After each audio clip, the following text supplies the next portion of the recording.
Greetings and salutations, and welcome to episode 228 of Ref the District. I'm Nathan Perry. That's the Stoner, and that's Trev in the house. Full house here for Ref the District as we are in the middle of the off season, kind of halfway point, gentlemen, between where we had last real football to where we're going to have real football. Nice. Right. And I think we're actually past the little just bit past the halfway point. It's certainly going to feel that way as OTAs once again, phase 4, I think we're in now with OTAs. Maybe it's still phase 3, but it's another round of off-season workouts for our boys in Burgundy and Gold. We'll talk a little bit about that in the grab bag section. That's towards the end, news, notes, everything else going on in our minds, everything. That's going to be the cool down for today. The game for today, the main topic is Hall of Fame. Who on this roster is a Hall of Fame talent? We all believe Jayden Daniels has it in him. Will he get there is another question, but who is the likely next Burgundy and Gold jacket wearer? That's what we're going to be talking about in the game. And then here for the warm-up, it's the tight end room. Will Ben Sinnott make a breakthrough this year? And is Zach Ertz, the top tight end in the NFC East? We're going to go over all of that right here. Of course, we're live every Wednesday here, 7:30 Eastern on YouTube and Facebook. Make sure you hit that like button when you jump in. And if you're enjoying the conversation, make sure you also subscribe to the channel and share it with your friends and family. If you got none of those, I understand completely. When you're in your 40s, it's hard. But tell you what, you can just share it with whomever you got around. And then join the conversation. We got Locked On Law franchise talk already in here, quite a few silent people as well, but we appreciate you joining us. Let's get to it. Trev. Yeah. First question out the gate. Zach Ertz, is he the best tight end in the NFC East? Well, we got Dallas Goedert in Philly. Then you got who's the Giants tight end? Theo Johnson. Theo Johnson is probably their answer there, yeah. And then Dallas, you got Jake Ferguson.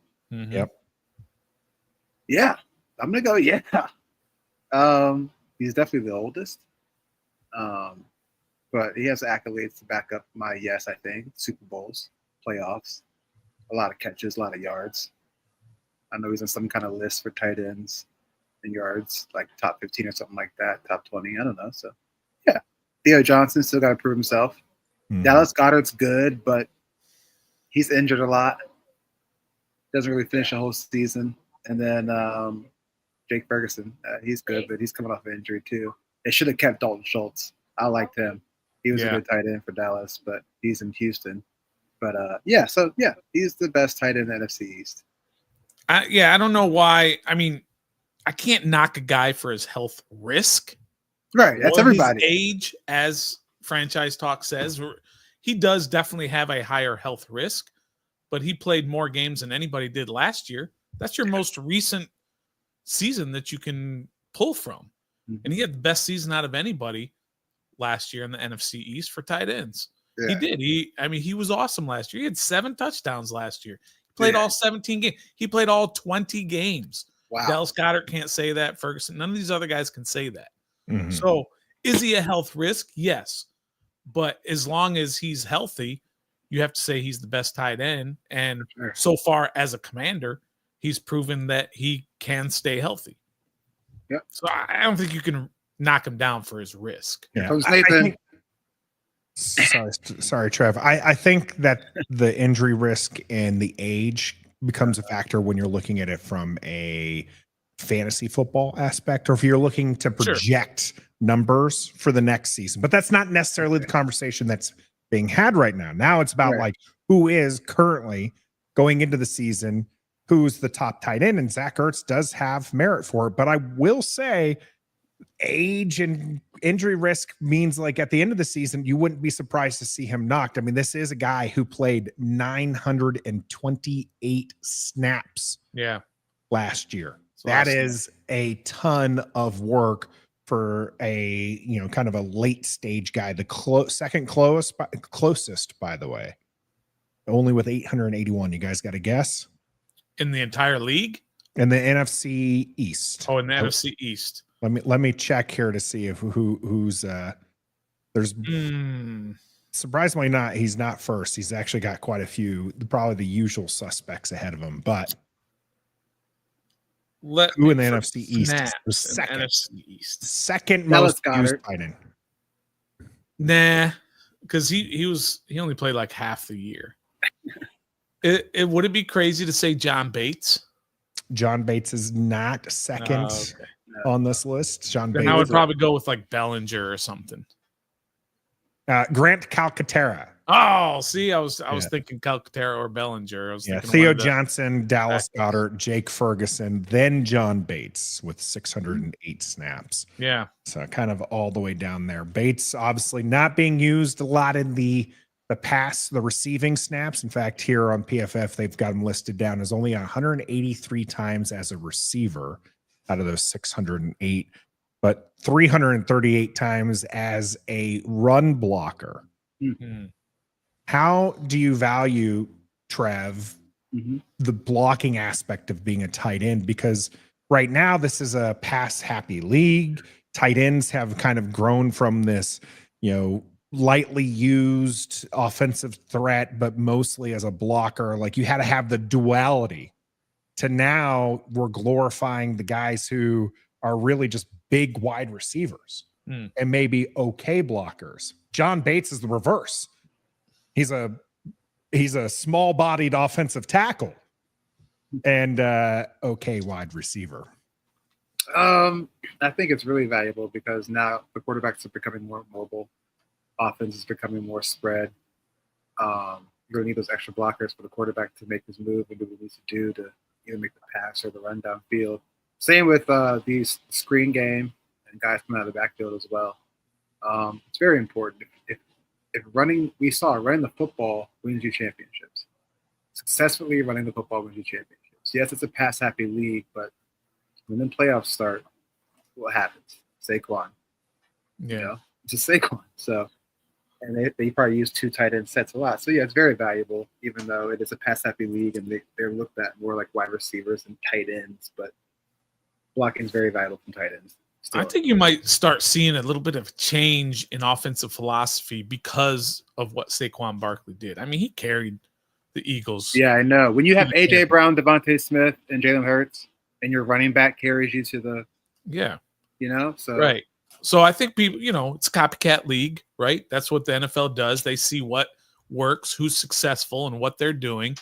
You get yourself a Saquon Barkley, and that dude can carry you all the way. So you're going to start seeing teams kind of move that way. How many running backs were drafted this year? Even in the first round. I mean, Genty was drafted in the top 5 or 6, whatever he was. Yeah, Chargers. All these guys. Jayden Blue, top whatever. But also, just think about it. You're just going to see a shift a little bit with offenses. And it's fast happening, too, because a few years ago, the Chiefs were winning. What were they doing? Air raid.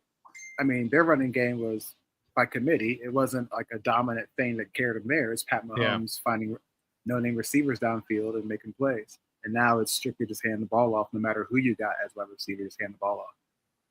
Yeah, and as guys like Patrick Mahomes, as they start aging and they can't start, and they can't continue to carry teams anymore. And plus, now you've got $50 million that you're paying the guy, and you can't pay Tyreek Hill. Right? You got to let him go. So you're going to start leaning on your offensive line, your defensive line, and your running backs with that offensive line to start taking the pressure off of those guys. I mean, Baltimore did it last year when they brought in Henry. Yep. Some of the best teams now, Detroit has put it in Gibbs and Montgomery's hands quite a bit more than most teams. So I think you start seeing that trend change, that running backs are going to start playing a bigger role. It's cyclical, right? It was running backs, and then it was quarterbacks, and then even tight end use is something that we see kind of come in and out of favor. The two tight end sets that Trev was alluding to. If you're bringing up Baltimore, how about that 1-2 punch? Isaiah Likely and Mark Andrews. Yes, thank you. Yeah, absolutely, right. Right. I think Washington has a solid 1-2 punch. Not a great one.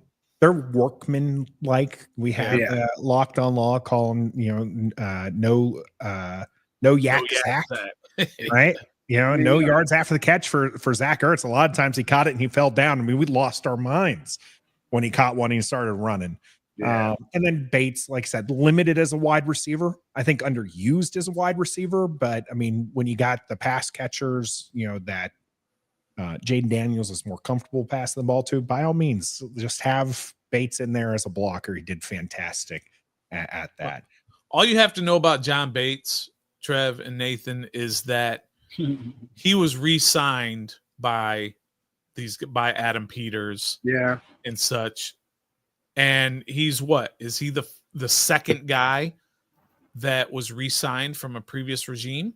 Yeah, so. Sam Cosme, then John Bates. Sure, that's all you got to know about John Bates, right? That's how much they value him. It's mostly as a blocker, of course. I mean, he had 8 catches last year, but that's fine. You team him up with Zach Ertz. Let Zach Ertz do the catching, fall down, get no yak. That's all right. Get the first downs. Next time in Pittsburgh, maybe lean out a little bit further, maybe a couple inches on 4th down and get that first down. But yeah, Zach and John Bates are a really good tandem at their specialties. Yeah. We ranked, Stoner and I both gave Washington the second best tight end room in the NFC East. Trev, where do you place the Washington Commanders? How do you rate the 1 through 4 in the East? You had a second? Who'd you guys have first? Well, we want to hear you first, because we had ours different. Oh, we had our first and third swapped. Oh. So I'll give you names if you want. If you need names, if you haven't done the research yet, I got it for you here. Look, Giants are putting out Theo Johnson, Daniel Bellinger, and Chris Manhertz. That's your 1, 2, 3 there. Yeah. No. All right. Dallas is Schoonmaker, Ferguson, and Spanford. Philadelphia is Goddard, Calcaterra, and Granson. And then, of course, we've got Zach Ertz, John Bates, and Ben Sinnott. I see why you guys put a second, because you got that Ben Sinnott character in there who really hasn't added to the other two's production or value of the tight ends. But I'm gonna go. This is tough. I'm gonna go us second and probably Philly first, just because that Calcaterra guy was second to Zach Ertz on that list Nathan just put out. Dallas Goedert is a weapon when healthy. I mean, he has played 18 games before, but here lately he hasn't. And then the Granson, I don't even know who that is, but I'm pretty sure he's seen more playing time than Ben Sinnott. I don't think any of these third names are worth even mentioning. Nobody outside Washington knows who Ben Sinnott is. Yeah. Nobody. All right. So not people who wanted him in the draft last year, maybe. Yeah, but after that, they never heard him. I'm gonna go 1A is Philly, 1B is Washington, and then third is Dallas and New York Giants. I actually had Dallas as number 1. I like Jake Ferguson quite a bit. And although he didn't have quite the year this past year that he did the previous year, most of that obviously because Dak was hurt most of the year and he had 71 catches in 2023. That's quite impressive. So I like Ferguson and Schoonmaker as a tandem in Dallas. So I had them 1, and I had Philly 3. Simply because they didn't have the production because Goddard was hurt and they ran the ball all the time. And tight ends play a role in running the ball. I get it. But still, I had them as number 3.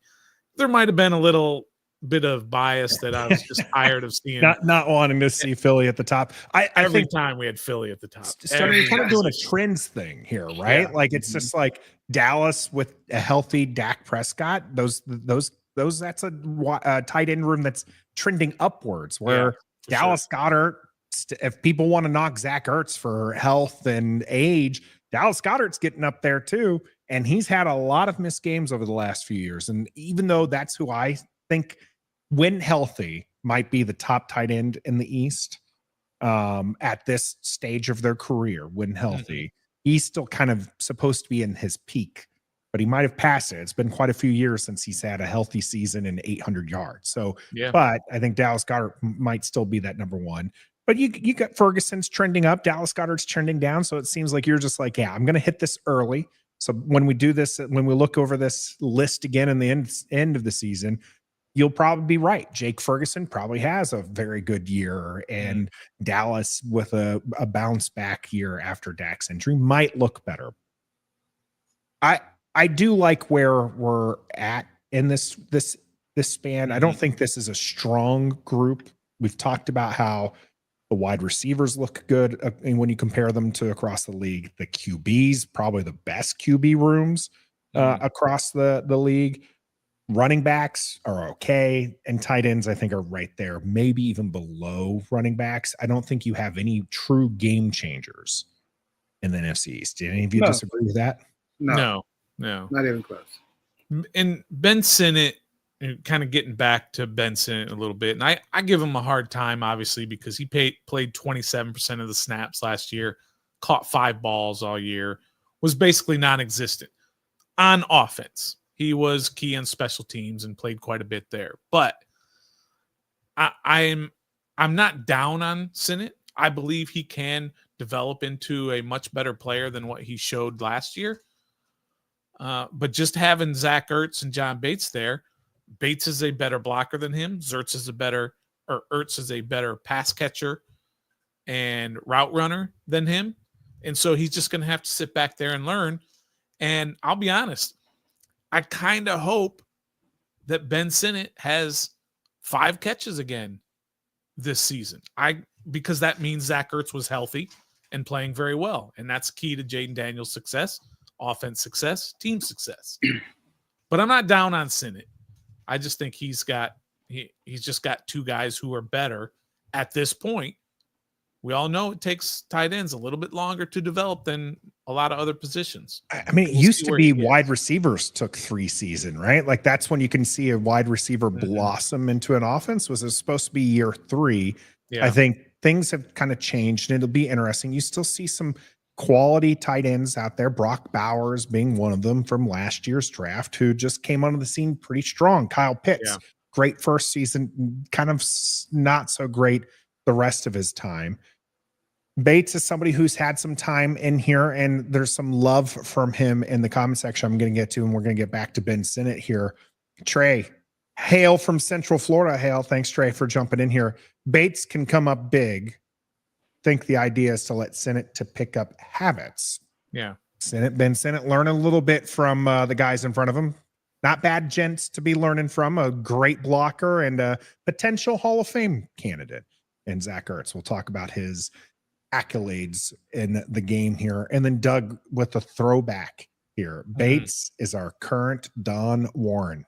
Great blocker, timely catches. Love it. Well, he had eight I'm a big yeah. But say it was great seeing him out there. And speaking of a great seeing him out there and catch, how do you guys remember last preseason? We had Ben Sinnott catch one and truck over somebody, and we thought, oh, we're so good. You remember Ben Sinnott, trucking over a guy? Yeah. What's it going to take to see him truck over somebody in the regular season? More of the playbook. Zach Ertz to get hurt? No. I don't want to use him in a Zach Ertz role right now. I want him to be in a John Bates role and something that he's more used to, which is a gadget guy. He could be a great gadget guy for us. Dan Quinn has gone on air saying, because he's been questioned, well, now that JD5's tape's out there, like what happens? He was like, that's not the entire playbook. Like we haven't even seen the whole playbook. So I want to see Ben Sinnott used in the fullback position, maybe a couple of blocking tight end schemes and formations. That's what I think it'll take to see him get to truck over. I don't want him to come up there and be a pass catcher like Zach Ertz, necessarily be a primary blocker like John Bates. Just come in there and play the gadget role in the backfield with Deebo Samuel or Austin Eckler or B-Rob or anybody back there to go with him. Let him come out the backfield a little bit. Let him just get his hands on the ball a little bit. I don't want him to come out there and be expected to run this route, run that route, make this great catch, make that great catch. Just let him touch the ball and see what he can do with it. Let him be a playmaker that he was at Kansas State rather than be, solely a primary tight end number one to come in if Zach Ertz gets hurt or replace Zach Ertz. Just let him get comfortable in the offense first, and then we can talk about position of tight end. He's just one of those guys that he has the potential. Yeah. This is not a situation to where it's year 2 and the team is looking at him as a bust of a pick. Right. From everything that I'm hearing, they still like him and they still believe that he can do some good things. He's just got more talented guys in front of him at the moment. And it's just going to have to wait his turn. They didn't draft a tight end. They didn't go get one off the street. They didn't get one in free agency yet. So, normally right now, what I'd see is this organization's making moves for the future. Connerly, Tunsil. See you later, Lucas, Trent Scott.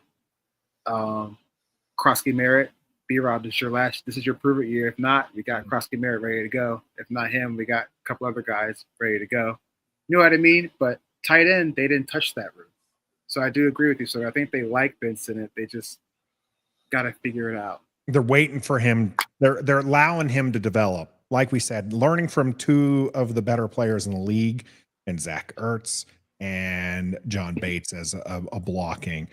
Locked on Law is saying what I've been saying here for last, probably year or so. Ben Sinnott is Kyle Juice is not a vowel in his last name is he's working out.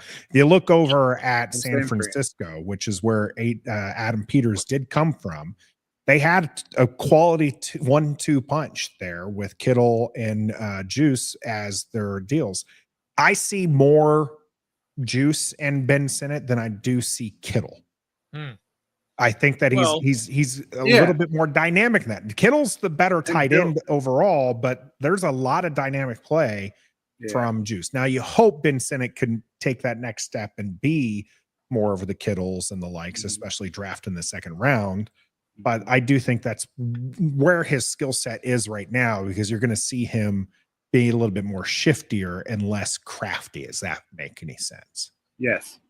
Well, we'll see, because we didn't see necessarily tight ends in this offense with this offensive coordinator. We didn't see him in an H-back role. We didn't see him in a fullback role. We didn't see him in the backfield, the tight ends. We just didn't see it. That's just not the offense that is running. But you're right, Nathan.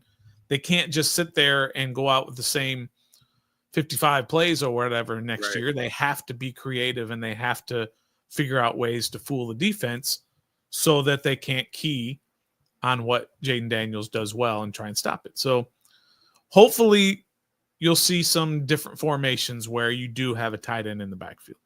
I look for a lot of Ben Sinnott action in the preseason. I really do. 100%. You're not going to rush. You're not going to put Zach Ertz out there. No. He doesn't, like, people talk about OTAs and missing voluntary and whatnot. I don't care when a seasoned vet who's like late stage misses a preseason game. They got it. They're the muscle memory is there. They're not going to get rusty. Just let them rest here. Last question before we move on from the tight ends here. Doug with a fantastic one. Does having Laramie Tunsil change how tight ends are used? Stoner, you kind of brought this up, as we didn't really see the H-back. We didn't see all this. So does having a stud left tackle change how Washington uses their tight ends? I mean, absolutely. If you go back and look at a lot of the play from last year's, the tight ends and the running backs were doing a lot of chipping on those ends. Because why? Because they had to. Because the offensive linemen needed help. Yeah. And possibly, I mean, with Tunsil in the left tackle and possibly Coleman or whoever ends up on the right side at tackle, maybe you've solidified that so that Ertz / Bates / running back doesn't have to constantly chip a guy, and they can get right out there into the open field a little quicker. Get to the routes quicker. Yes, sir. Yeah, so I think Tunsil does help. A healthy Laramie Tunsil definitely helps how they're going to use these tight ends. That's an excellent point from Doug.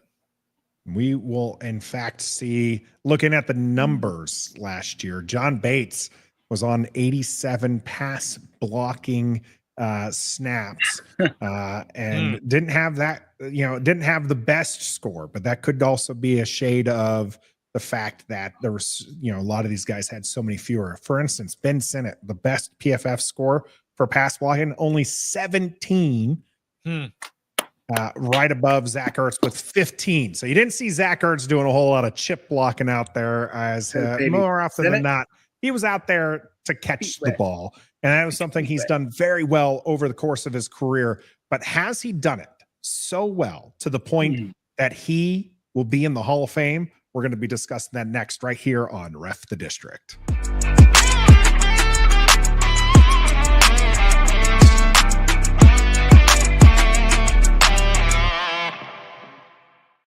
Welcome to the game here on episode 228 of Ref the District. We're talking about the Hall of Fame talent Washington has on its roster. Who will Washington's next gold jacket be?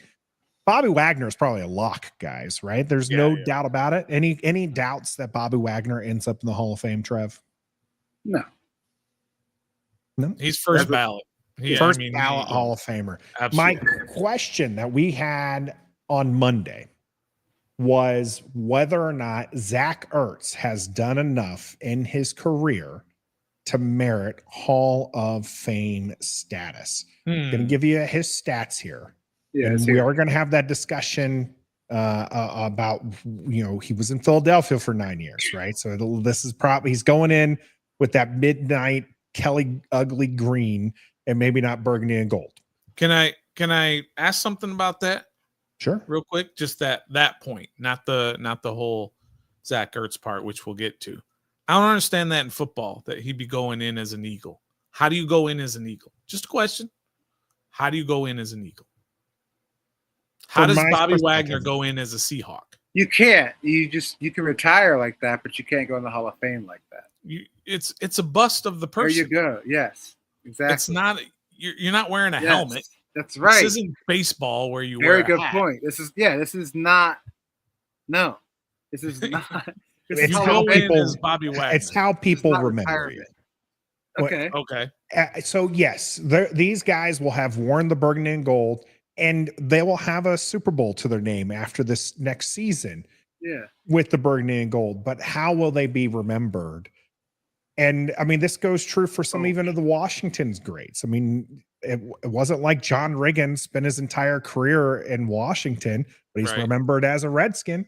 Right. London Fletcher, deserving of the Hall. Brian Mitchell, deserving the Hall. These guys. How about Jerry Rice as another one? Guy is remembered as a 49er first and foremost. So that is how that is answered. Stoner, I get what you're saying. Yeah, they're not wearing the uniform. It's just their heads. But when they put on that gold jacket, even their speeches will be geared towards the place they consider home. Yeah, but they're going to include everybody that's affected their career. No matter if they played 1 year in Washington or 2 years in Washington and 9 in Philadelphia, they're going to include the other team. So you'll be remembered by the team you play for the most. But you retire as a Eagle or as a Raider or as a Seahawk, but you go in the Hall of Fame being remembered by the teams you. Champ Bailey. Oh my goodness, Brian, thanks for that burn. Yeah, Champ Bailey went as a Denver Bronco. Well, it took years before he kind of came in back over to Washington to just kind of pop his head in and say hi. But yeah, Champ Bailey is definitely a Bronco Hall of Famer, not a Washington one. I mean, I just don't understand that in football when somebody says Bobby Wagner is going to go in the Hall of Fame as a Seahawk. I don't know. What do you mean? What about Peyton Manning? Yeah, Peyton Manning, by the way, he's big and he lives in Denver. He associates with Denver. Yeah, right? Not in Indy much. Not in Indy, right? Yeah, you don't see that one. That one's a complicated one for certain. My question then would be probably, or not maybe my question, but the idea would be, what is the image they use? What are the highlight reels that they use that that highlight that person's career. When they put up the tape, when they put up an image that, conveys that person's Hall of Fame career, where is it coming from? Bobby Wagner's is going to be the Seahawks, right? Zach Ertz is going to be the Eagles. It is what it is. All right, sorry I derailed you on Zach Ertz there. Brian, continuing, by the way, to pick at scabs, mentioned Trent Williams as another possible Hall of Famer for Washington. That one is also going to hurt. Antonio Gibson going in as a Patriot. Right? I mean, that's going to hurt. That one's really going to hurt. Let's get back to Zach Ertz, because Roger says no. Kind of laughable. Hall of Fame, Zach Ertz isn't close. Doesn't take a lot to get there now, but go ahead. I think he's closer than people think. I'll be honest. And I will say, this isn't the NBA. Okay, NBA, just that Hall of Fame allows far too many people. Okay, there's a lot of mediocre talent, in my opinion. Well, how about this? 75 is why NBA Hall of Fame. Do you know Adam Morrison is in the Hall of Fame? Stop playing right now. From Gonzaga. Go look. In the NBA Hall of Fame? There is no NBA Hall of Fame. Oh, because it's the basketball Hall of Fame. So guys like Adam Morrison, great college players, great Jimmy Fredette, Olympic players, they get voted into the Basketball Hall of Fame. It's the Naismith Basketball Hall of Fame. Yeah, it is a Naismith. It's weird, but when NBAers, some of the NBAers that get in that Nathan was kind of leading towards, is that, I mean, when Ben Wallace got in maybe a couple of years ago, I was done. That's when I said the Basketball Hall of Fame's a joke, because Ben Wallace. No, I mean, absolutely not. And that's exactly what I was alluding to. In baseball, Brian pointing out, is the toughest. Yeah, like it is difficult to get into the Baseball Hall of Fame, and the NFL is kind of the in between of those, because you still have Joe Jacoby, who for whatever reason can't make it into the Hall of Fame. Very deserving, in our opinion, of making it there. But you have this rule where if you don't make it in X amount of years, you get put into a different pool. And there's a lot of people in that pool that are deserving of going in that have to kind of wait their turn.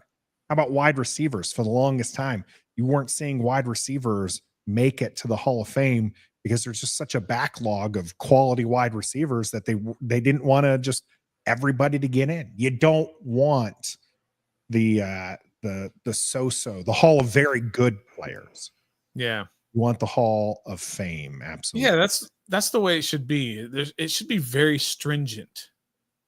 I don't like when they allow so many guys in. And football can be tough, but I have to think that Zach Ertz is working his way towards that.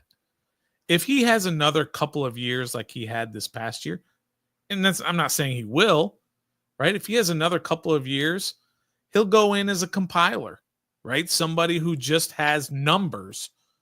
I think he's got only a couple of Pro Bowls. I don't think he has any All-Pros. He has four Pro Bowls. Yeah, I think 0 All-Pros, right? Was the AP Comeback Player of the Year, wasn't actually a Comeback Player of the Year. He was 17th on that list. So he only has the 3 Pro Bowls, 8,000 yards. And I will say this, there are only, according to the NFL Hall of Fame, Pro Football Hall of Fame here, there's only 8 tight ends in the Hall of Fame. Yeah, there's not many. Now, there's a couple that are going to be going soon, obviously. Sure. Guys like Gronk and Kelsey and Kittle. Those guys are all definitely going in. But, yeah, there's not that many tight ends in the Hall of Fame. Kittle? So, where does he Shannon Sharp in 2011 looks to be the last one who was put in? His brother got in, right? And his brother got in? No, he was a wide receiver. Yeah. He was, I like to tell this story about Shannon Sharp. I once went to a game at Cowboys Stadium, the old one with the hole in the roof. And I was down, not on the sidelines, but in that first row. And Shannon Sharp, they were playing Green Bay. And Shannon Sharp was there, and he was doing that jugs machine, that throws the whatever. And he was standing like 3 feet from the jugs machine. And that thing was firing the ball. And he was just like, tuck it under his arm. I'd never seen anything like that in my life. It was the most amazing display of pass catching that I had ever seen. I said, that dude's going to the Hall of Fame. Now, I bet a lot of guys can do that. But I was just so blown away that I said, Shannon Sharp's going to the Hall. It took 20 more years, but he finally went. Yeah. So I just found this for the record. Pro Football Reference has a Hall of Fame monitor. Yeah, they do. They tell you the likelihood. This is fantastic here. Yeah, I like it. They don't like his chances, by the way. I'm gonna try to search for Zach Ertz here. He's a little bit down, 38% chance to make it behind quite a lot of guys, and I understand where they're going with on this one. So because let's see here, I'm gonna sort this list by receiving yards. So I mentioned 8,000 yards for Zach Ertz. Stoner, you talked about compiling stats. This is probably where he's likely to kind of jump up in there. But would you give Jimmy Graham a Hall of Fame status? Gosh, I might. Yeah, Greg Olsen. Yeah, I think Greg Olsen's going in for sure. Okay, those two are ahead of him on the receiving yards. That's fine. And by the way, first team All Pro selections. We mentioned Zach Ertz not having any. Graham having one in that regard, and more Pro Bowls. Greg Olsen only 3 Pro Bowls, no of the others, but is given a 43% chance there. Zach Ertz is his legacy really off of one season and one championship? Yeah. He had 11,000 yard season in 2018. Well, let me ask you this. Where do you think Zach Ertz ranks in the history of tight ends for catches? Man. For catches? Yeah, just catches, let's just say. Most catches 10. By a tight end. 10. Right now, before this season starts, 6. Mm-hmm. He is 6th in NFL history in catches. It's a different era. I get it right now. But it doesn't matter. It shouldn't matter the era that you're in. If you are the 6th best at something before he's not retiring beforehand, that gets you some consideration for Hall of Fame votes. If he gets 30 some odd catches, he's going to be top 5 all time in catches by a tight end. There's a name for that effect, at least here on Ref the District. We're going to call that the Emmitt Smith effect. It's not that you're actually good. It just means that you played a long time. That's part of it. You're a compiler. You compile stats. I'm not saying he's better than Rob Gronkowski, but he's got more catches than Gronk. Yeah, maybe that's where those other metrics come into play. The All Pro first selections, the Pro Bowls.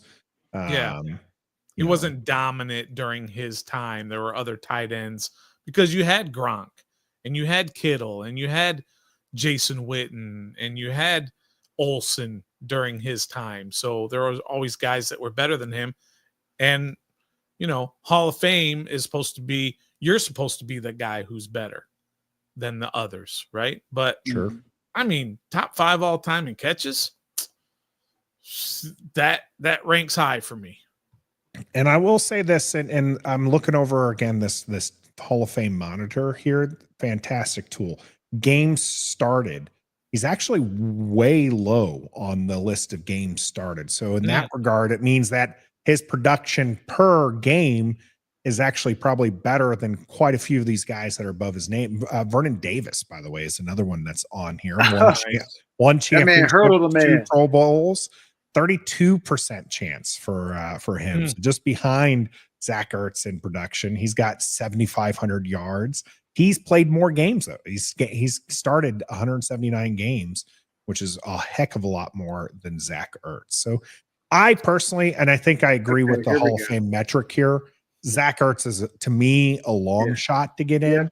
Now that I hear him catches is one thing, so I agree with you. That's It'll get some Hall of Fame votes, but I just think that when you're talking about tight ends, there's only 8. And I know there's going to be a few more. I don't know that he breaks that barrier, though. I think he will be remembered fondly, but I think as you start to get these other younger ones that are growing up, what he did is going to start to look less special, right? Because you'd put Kittle above him, wouldn't you? Yeah, because he was more dominant during that time. Sure. And now you're going to have the likes of not Kyle Pitts, but you're going to have the Brock Bowers. You're going to have the kid out in Arizona. You know, like there's so many more tight ends who are going to start to dominate, and that's just going to push what he did further down the thing. I think it's unlikely, but I mean, 40% chance is about where he's sitting right now, and I think that's great. A championship, a Pro Bowl, All Pro, if he can get those this stage of his career, maybe that's what makes him a lock. But I do think that he is just outside. Well, okay, so, but let's not forget that he's not done, right? We're not talking about him because he's retiring, right? So he's got a couple more years, possibly. Maybe it's one, whatever it is. But when it's all said and done, longevity is a part of your decision of whether or not a guy gets in the Hall of Fame. If you play 14, 15, 16 years, whatever it is, that helps. Now, Tony Gonzalez played like 300 years, right? He played a long time. Now, he had a couple years of absolute dominance, right? But if Zach Ertz plays, let's just say he plays 2 more years, he could finish top 5 in catches, yards, and touchdowns by a tight end. How can you not put that guy in? Okay, well then, if he's top 5 in all 3 of the big categories, then I'll put him in if he is. But right now, to be fair, he would need a back-to-back 1,000-yard seasons if he only played to get top 5 in yards. To get top 5 in yards, Shannon Sharp is 5th right now with 10,000. Then Rob Gronkowski with 9,200, Greg Olsen 8,600, Jimmy Graham 8,500, and then Zach Ertz at 8,088. So he needs back-to-back 1,000-yard seasons. Okay, which is a bit not likely, but still. Okay, sorry, top 6. Okay, he's top 6 in all of it, and he's not going to get there, right? But he's going to be top 10 in all 3 of those categories. Yeah, so let's say he replicates this year. Right, he had 600 yards this year. Correct me if I'm wrong. Yeah, he had. Wait a minute, I got it written down right here. Yeah, he had 659. 659. So another 1,200 yards would put him just behind or right around Rob Gronkowski's level. Touchdowns. He had 7 touchdowns this year. Mm-hmm. He had 7. Yep, 7 touchdowns. If he two more seasons of that would put him at 67. And that would put him fairly high. It would put him in top 10, right above Vernon Davis.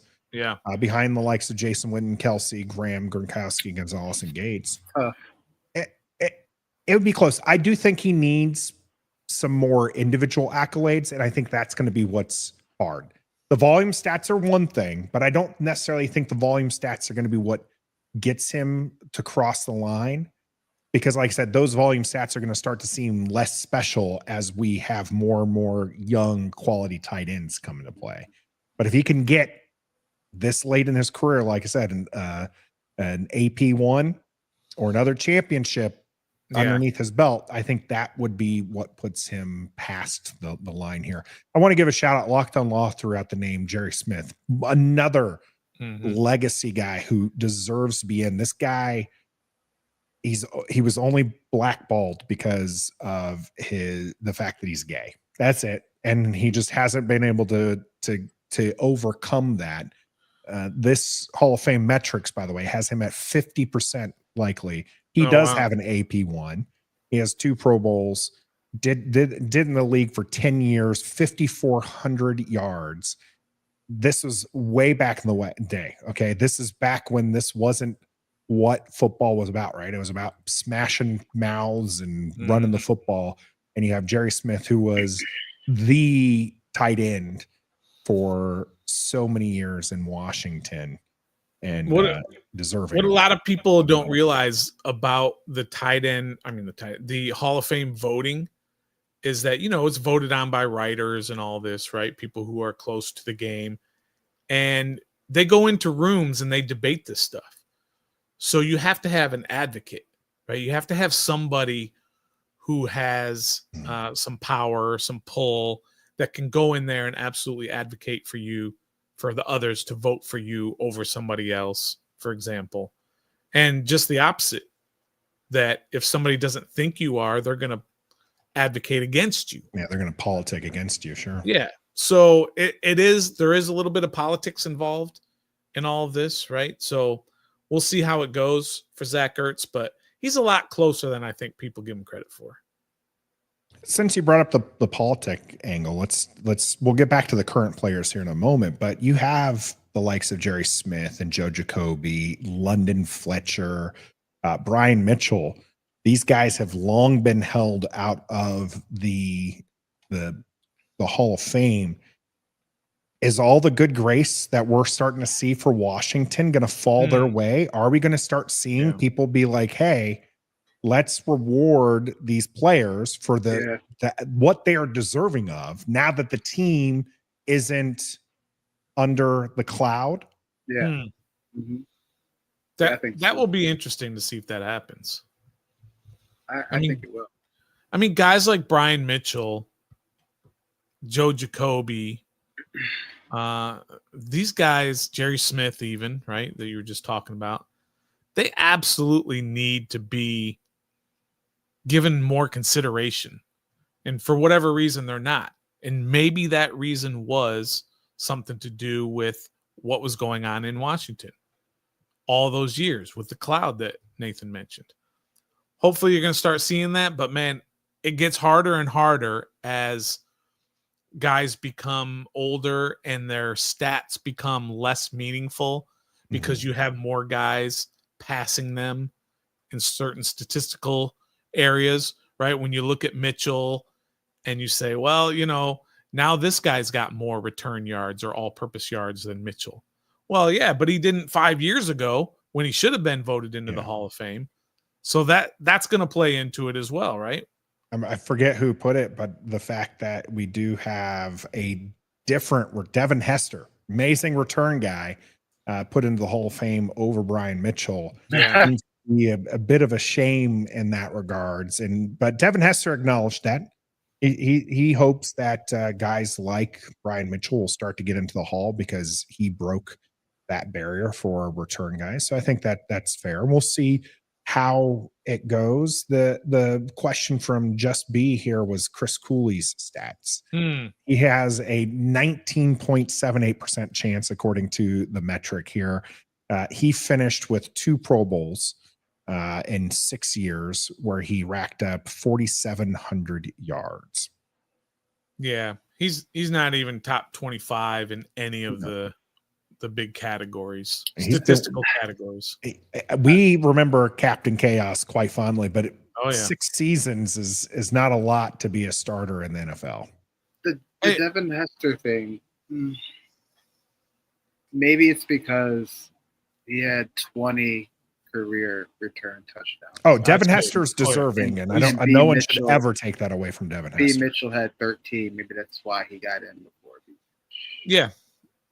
No doubt that Devin Hester deserves to be in, but Brian Mitchell retired long before Devin Hester did and should have got in before. Oh, yeah, for sure. Like you said, he broke the barrier for that. As you mentioned, Stoner, there's a lot of that politicking that goes into the voting process, and Devin Hester had a lot of people fighting for him because there was this mentality that should the Hall of Fame, and we talked about the ease of getting to the Hall of Fame, right? NBA, super easy. Baseball, very difficult. The NFL is trying to not be either of those. They got to be their own thing, but they don't want to be the NBA where you get a Ben Wallace to go into the Hall of Fame. You want it to be special. And so people were like, do you make special teamers? Guys who don't even play a third of the snaps. I get that they're technically a third of football, right? Offense, defense, special teams, but these guys see the ball so little. Do you really want to reward them? Look how many kickers, look how many punters, that make the Hall of Fame. Man. It's so few, and it's because they're like, these guys, even if they're special in their field, are they special enough to be with the likes of these other legendary players? The answer is yes with Devin Hester, and the answer is yes with Brian Mitchell. I agree. But is the answer that what's the question you're asking? Is he deserving or is he going to get in? That's the real question. We all know he's deserving, but he won't get it. but is the answer yes to that? He's going All right, to so I'll do lightning round then. Yes, no answers from you guys here. Brian Mitchell, will he get in? Will he get Will in? he get in? No. Yeah, I think he will. Okay. Jerry Smith, No. No. Joe Jacoby, Yes. No. London Fletcher, No. Yes. Interesting. Um, Interesting. Here's one for you. You were talking about special teams. Does Justin Tucker get in? No. I mean, he's the greatest kicker of all time, isn't it? It's not really even a I mean, debate. it's true. That I is think true. I think he actually recently, because of his kicking woes, which is crazy because most teams would have loved to have him as kicker last year, but he's just normally even more automatic than he was. I think that dropped him. So he's no longer the all-time leading kicker by field goal percentage. Yeah. I think it'll be one of those ones that they're going to make him wait. The voters can be a bit petty like that, where they can just sit there and be like, yeah, because of your off-field shenanigans, we're not going to put you in first ballot. But he has 7 Pro Bowls and 5 first-team All-Pros, and he has a Super Bowl. Yeah, he's got to get in. He's got to get in. I don't think you're going to be able to blackball him unless these allegations prove to be true and he's dragged through the mud and everything. And then in which case perhaps he doesn't. But we'll let Baltimore fans worry about that. We talked about the old school guys. Let's move. And maybe let me go back to this question actually, because I want specifically to know then, who is the next Washington football franchise, Redskin football team or Commander, that's going to be elected? A guy who's recognized, because we talked about Bobby Wagner. He's going to be recognized more as a Seahawk. Zach Ertz, if he gets in, he's going to be recognized as an Eagle. Trent Williams is like a bubble guy, but I think more people are going to associate him with the 49ers by this point, even though he late in his career got traded. He was in his 30s when he got traded. Who's the next guy who's going to be recognized as a Burgundy and Gold that's going in? That's a darn good question. And I really hope it's not Jayden Daniels, because we got to wait like 20 years for that. Yeah, right. I mean, London Reed Fletcher is not considered more of a Redskin than a Ram. I mean, it was pretty even. Maybe he not. Came over, I think, early enough as in a career. The problem is I don't think that he did. I don't think that those Washington defenses were impressive enough, even though his individual accolades were strong. Mason Foster. Mason Foster. Who the heck is that? I don't remember Mason Foster.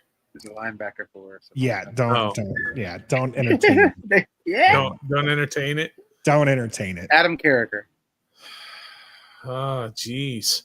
I'm really trying to think hard about this. And it's hard.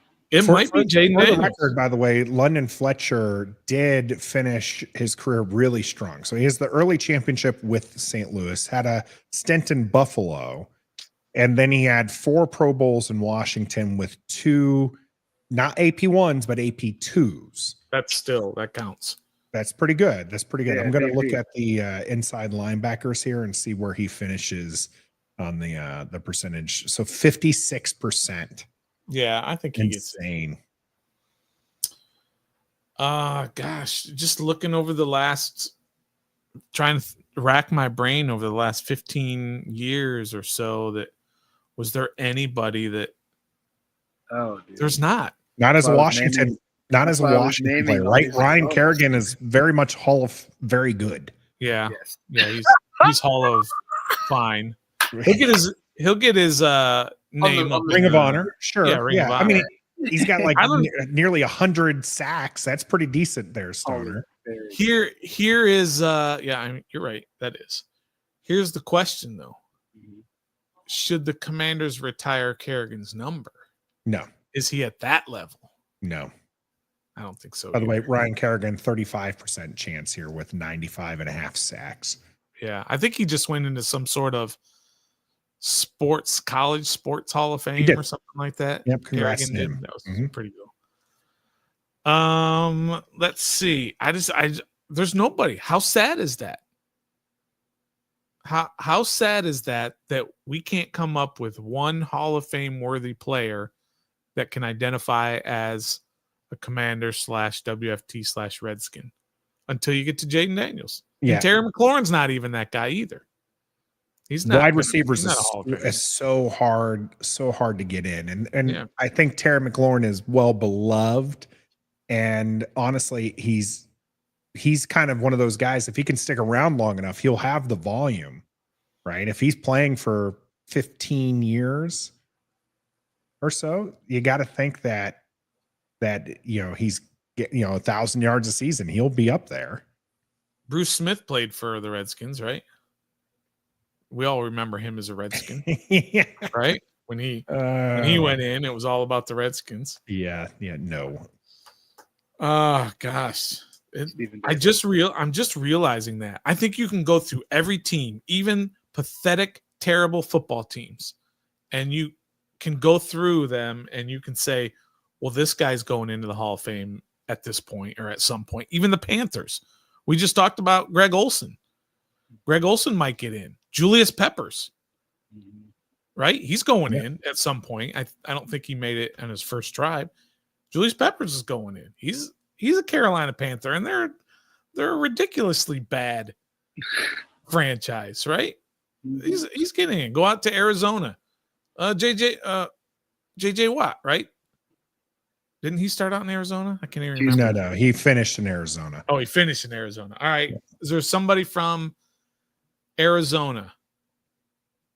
Who was the receiver? Was Hopkins there most of his career? Larry Fitzgerald. Larry Fitzgerald. There you go. See? Yeah, Every Larry team's Fitzgerald got is a one. Hall of Fame player. So you Every- got Anquan Bolden Yeah. He might get in. as a potential one. He's going to be on the bubble. Yeah, it's. Well, help me out here. Are there other bad franchises how about the Bears? The Bears. They just had Devin Hester, right? Is there anybody since then for the Bears? No. Not that I can think of. Urlacher. I think Urlacher might have got in already. I think he's already in. Brian Yeah. Urlacher might already be in. Let me see here inside. Yeah, my Tommy mind. wants to say Trent, but Trent, I mean, he's identified more as a 49er than as a Right. Redskin. Did you mention Luke Kuechly, by the way, as a linebacker Luke for Kuechly. Carolina? There you go. There's another one. But how about the Bears, though? Do they have anybody since Hester that's going to possibly get in? There's probably somebody on the defense who we're not thinking about. They've had very good defenses despite being abysmal on offense. What about the peanut punch guy? Peanut Tillman. Yeah. Tillman? I mean, I don't know. It's hard to judge DBs.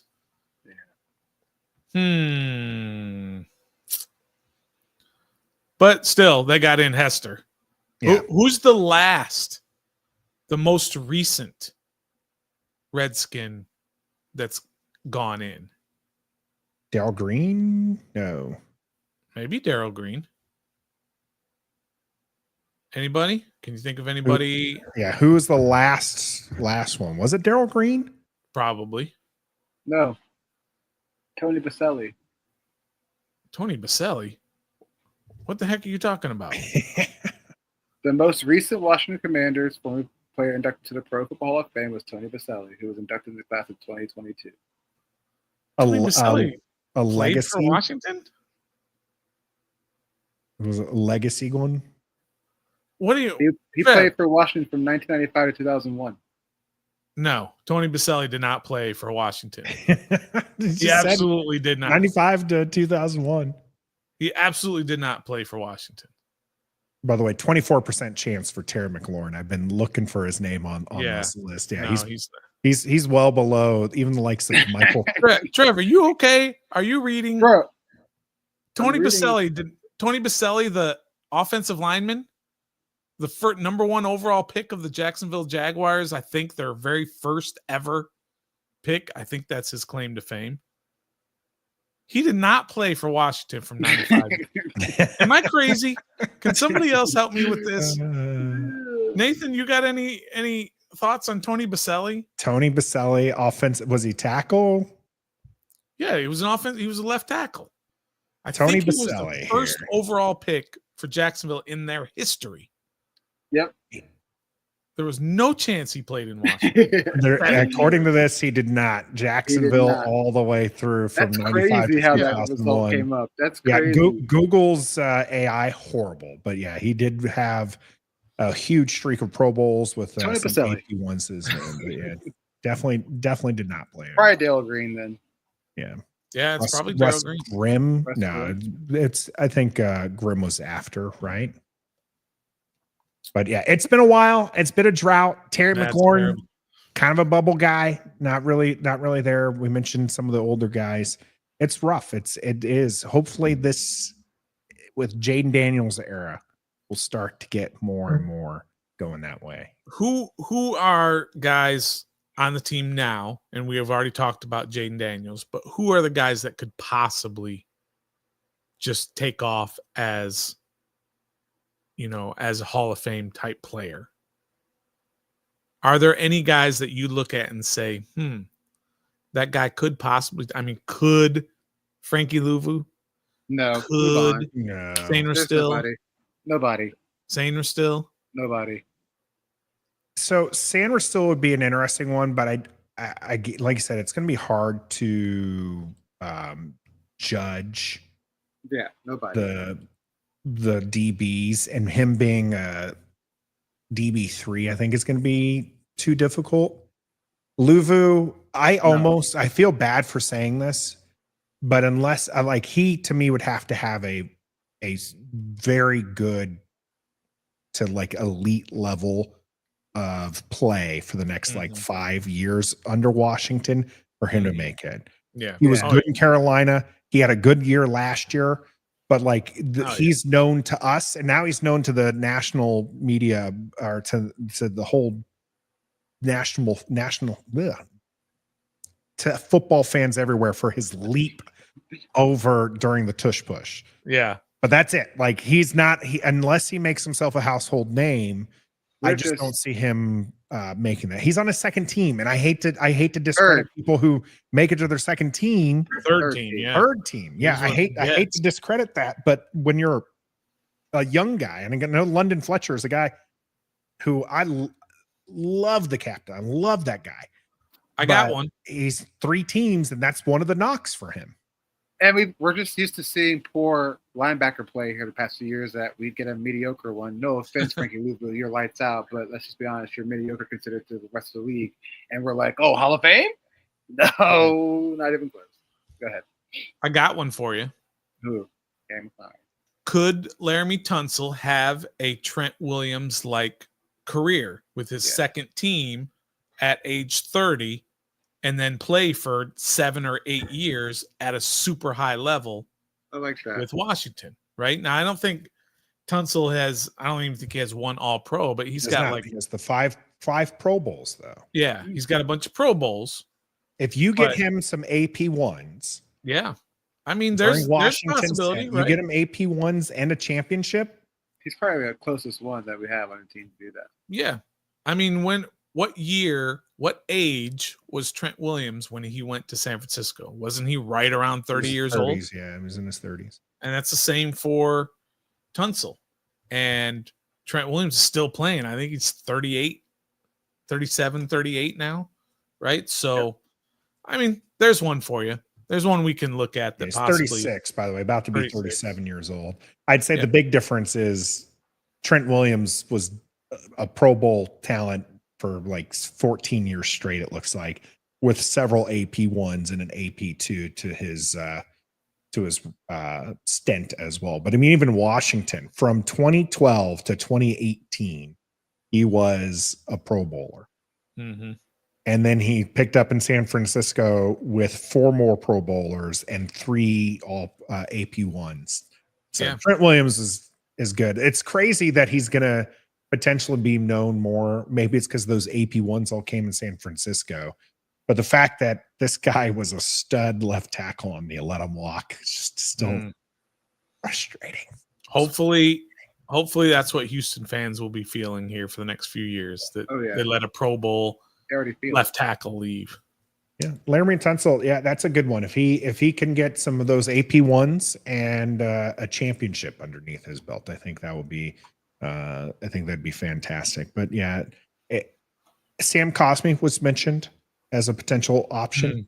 He's been good, maybe not good enough. I'm gonna look up his AP1s and stuff like that to see where exactly he falls into the thing. He's still very young. He's coming off an injury, no Pro Bowls, so obviously no AP1s. No Hall of Fame. Probably, No Hall of Fame. I think it's gonna be a tough sled. Remember, he even started as right tackle and moved inside as well. So he's gonna have to have a stellar rest of his career to make it. But yep. Unfortunate for Washington to not have that kind of talent these years past, but these are moving forward, and we've got OTAs underway, and we're going to be talking about that and also those 3 people once again who've not shown up to OTAs. That's coming up here on the Cooldown. Stay with us.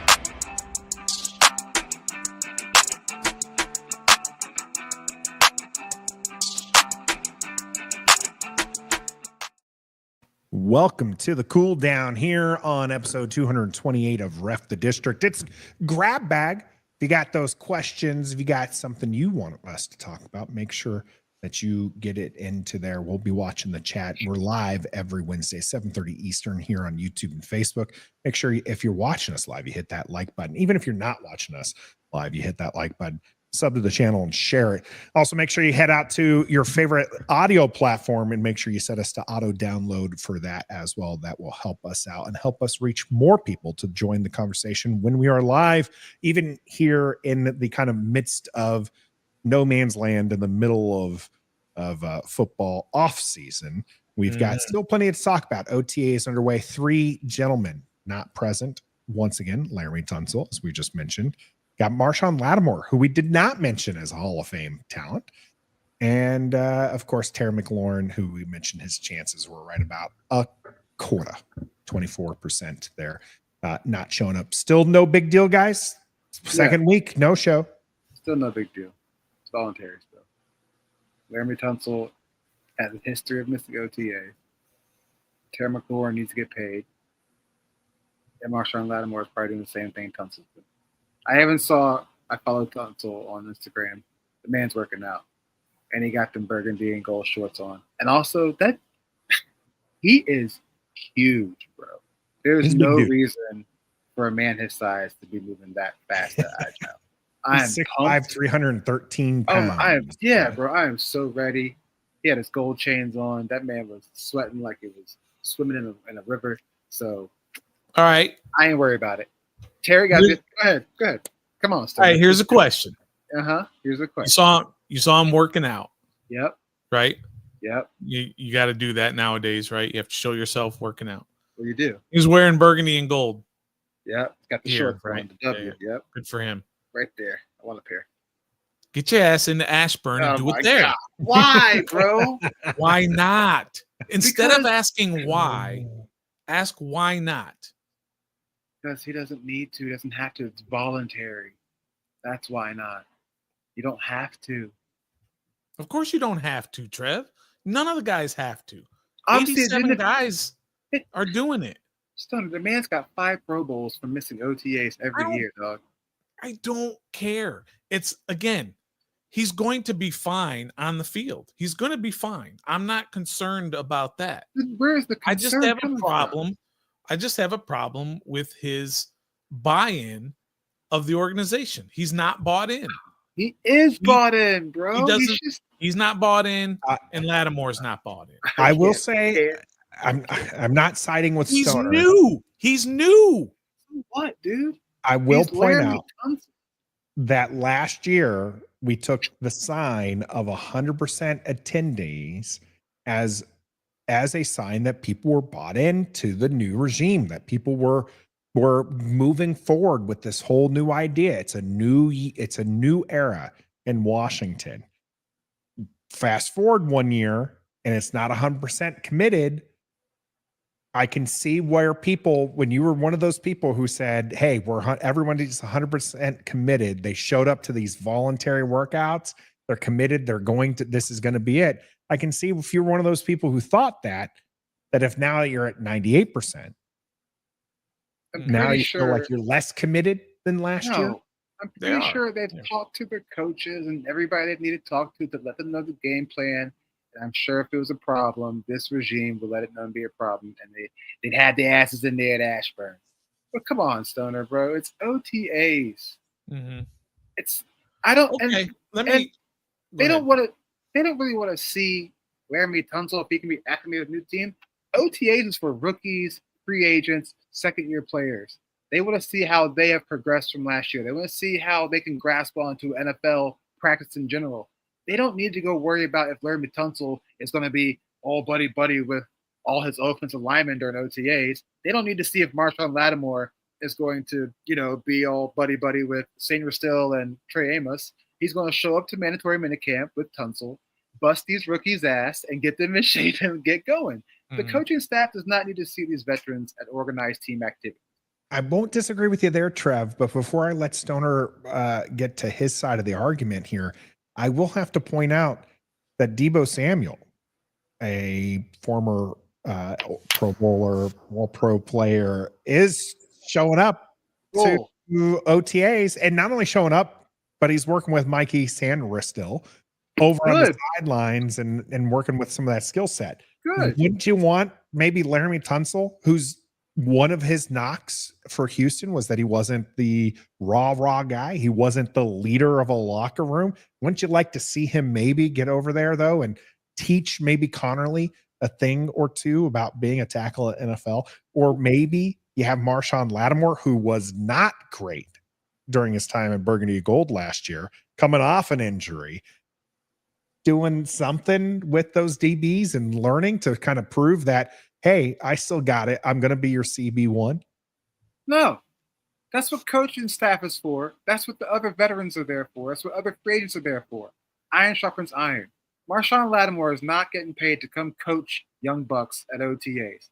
Tunsil is not getting paid to come show Connerly this move or this move. You got the O-line coach there. You got the other veteran players there. It's okay. It's 3 players. One's is business, and 2, it's veteran moves. Now, if we were missing 10 players, I'd be on your side, Stoner. It's like, okay, there's a commitment problem. But it's not. It's just those 3 guys. We'll be okay. We'll be okay. JG here talking to the commitment side of it. I don't think it's a question of conditioning or running drills. It's a question of commitment to the brotherhood and to a lesser degree, the fan base. Stoner, if media was not able to be present, we wouldn't even know Tunsil wasn't there. Okay, we wouldn't even have such a big idea or big deal if we weren't seeing highlights, and those 3 are missing from the highlights. Big whoop. We're not the only team where veterans miss. Okay, think about the Eagles. How many? They probably have some people missing all the time. Super Bowl. Chiefs. They probably have people missing all the time. Super Bowl. Patriots. They probably had everybody there. It's Bill Belichick. But still, we'll be fine. We'll be fine. Yeah, I mean, I don't want to make a big deal about it, right? Because I don't think it's a huge deal to the end result at the end of the season.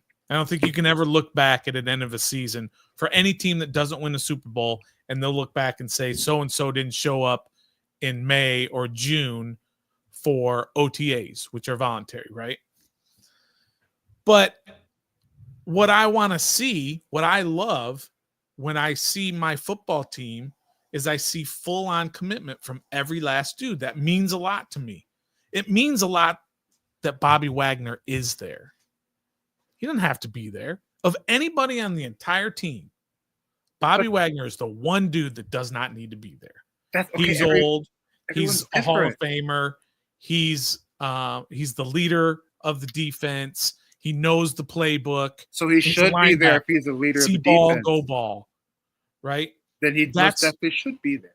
Right. Well, why do you let lesser character people off the hook? Well, because Tunzel's Laremy not a Tunsil- leader, then you don't want him there? he's not. He's not Bobby Wagner. Okay, Bobby Wagner has always had that aura about him. He's always like It's the not an leader. aura, Trev. It's an earned respect because he shows up and he works his butt off and he's in the film room and he's in the weight room. And Yes. he's on the practice field. Yes, And he but works that's with just- coaches. That's an earned respect that he gets. That's fine. And Tunsil has the that's opposite fine. reputation. And I think Tunsil's going to be fine. Let me make that So very then, clear. so then let's just. It's not a big deal then. But It'll it's be not a fine. big deal to the end result. But it is a big deal to how I feel about him on my football team. And there are tons of examples that we can look at it that it's not a big deal to the end result, but we personally have issues over certain things. And I'm going way off base just to kind of give you an idea. Maybe if we don't like that somebody forced another guy to pay for his number change or whatever, you know what I mean? Right? We like Tress Way because Tress Way did not force Jayden Daniels to pay him money to give up his number. He didn't have to do that. We wouldn't look at him any differently if he told Jayden Daniels, give me $200,000 and you can have my number. But it's what your perception of that guy is who represents your team that you're proud of. We don't care about Dan Snyder if we were winning, right? But because we were losing, it had an effect on us because we weren't proud of our team because we were constantly losing. It's just a perception that you want your guys on your team to just have that brotherhood and to have that full commitment going in. And it has nothing to do with, do they need the work? Are they not working out? It's just a commitment level. And there are 87 guys there who don't have to be there, but they're there because they believe in each other and they believe in this team. And that gets my respect. He doesn't. I don't like Laramie Tunsil. I'm going to tell you right now. But it's just crazy because There you're it is. falling There out of it your is. chair. No. That's the When- reason. I when don't Laramie like Tunsil- I don't like Laramie Tunsil. I love our left tackle. Does that make sense? Yeah. I love You like that what he they does brought in. on the I love what he does on the football field. I do not like Laramie. I don't like Marshawn Lattimore either. This makes me not like him. But I hope he goes out there and balls out and becomes a great corner once again. as TJ mentioned, Stoner didn't give Chase Young a pass. Stoner's standing on business. Yeah, absolutely I don't is. give these guys passes. Yeah. Absolutely not. Let's move on because as Luis points out here, remember guys, winning cures everything. Absolutely. We get some wins early in the year and everybody's going to get on board. Nobody's going to remember who didn't show up to OTAs Oh, if yes, Washington he is doing during the winning ways. We make just it put to the the NFC NFC Championship Championship game and again. I still guarantee you talking we're not talking about, oh, you No. remember when Laramie Tunsil missed OTAs? Not happening at all. We've got a few things that I bookmarked to kind of talk about, but I wanted to kind of go back into the game section just for a moment here. We were talking about Trent Williams and his Hall of Fame status. Okay. Well, led to me being very upset that Washington would let a Pro Bowl left tackle walk, to which we had a few comments about. Doug here saying they didn't let Trent walk. Trent felt betrayed with the whole possibility of cancer, misdiagnosis. JG continuing on with this. There was the cancer thing with Trent, but there was also the issue of RR telling him he needed a prove it year. First, Ron Rivera was definitely in the wrong here. And the cancer diagnosis was a huge ordeal. Good teams find a way to smooth that over. One, good teams don't let that happen, first off. Yeah. Okay. And then good teams find a way to make it work. The fact that Washington didn't with a Pro Bowl talent left tackle means they let him walk. I get that they ended up trading him. They didn't, cut him loose or, not re-sign him or anything like that. They traded him for a 5th round pick. They soured the relationship. So when I say that they let him and a third, you're saying? Yeah. So third was Benjamin St. Juice was the pick they got basically for Trent Williams. Nothing. They got nothing. They got nothing. By a kid the other day. But go ahead. Mm-hmm. What I'm saying is that to me is letting him walk. If you can't keep a Hall of Fame talent, that is letting him walk. Because he was under contract. You didn't have this. You didn't have this. Yeah, no, you had options. You had choices. You kept Ron Rivera. Yep. And Benjamin St. Just. That was your choice. And Bruce Allen. You made that choice. Let's move on to TJ. Thanks for joining us tonight, TJ. Asking question for Stoner. Who is this year's training camp good day, bad day player? Great question, TJ, but that thing is in the garbage. We don't need it anymore because that was a quarterback thing, right? We went through the quarterbacks. The whole point of that was everybody likes to jock the quarterbacks in training camp, right? We all talk about how good this guy looks and nobody has ever dropped the ball's not hitting the ground or whatever, right? But then you kind of hear things that they're saying that make you think that's not actually true, right? And so that's why we did that, to say Carson Wentz had a good day or bad day, Sam Howell, Taylor Heineke, so on and so forth. But with Jayden Daniels, I think it was 22 practice days in training camp last year, and he had one bad day. Every other time, everybody jocked everything that he was doing. Right. So, and the one day was the fake game against the Jets when they had the joint practice, that fake game or whatever. He struggled a little bit in that. That was it. It's over. We know that Jayden Daniels every day is going to have a good day. So I've shelved it. I've actually got it right here. I got the board right here. So it's not really in the trash. It's right. It's like I don't know, metaphor is not the right word. That was just an exaggeration. Hyperbole is probably the word that you're looking for there. Yeah. Right, let's talk about other guys who are there for Washington and maybe having good days, bad days. Well, there's one who's the last man standing in the Alabama wall. Daron Payne is there. Sounds like early reports is he's coming on pretty strong this early in the workouts, and people are kind of pointing out, hey, this is kind of a contract year for him. It's not really, because he's still under contract, but this is the last year of guaranteed money. Right. And so potentially he could be cut for free or traded to another team if he doesn't necessarily perform, or if he performs well this year, the team re-signs him to even more guaranteed money. So it's big year for Daron Payne, Trev. Yeah. We were team paying the man last year, the year before last, when he was going there. And then we ended up talking about how maybe you don't pay another defensive tackle that kind of cash and you spend it elsewhere. Well, the team listened to what we were saying throughout the year and they paid him. Will he have another 10+ sack year where the team is kind of incentivized to pay him some more money? It's tough. I think we're going to see a different version of Daron Payne we haven't seen before, and that's playing without Jonathan Allen. Yes, they were great in college together.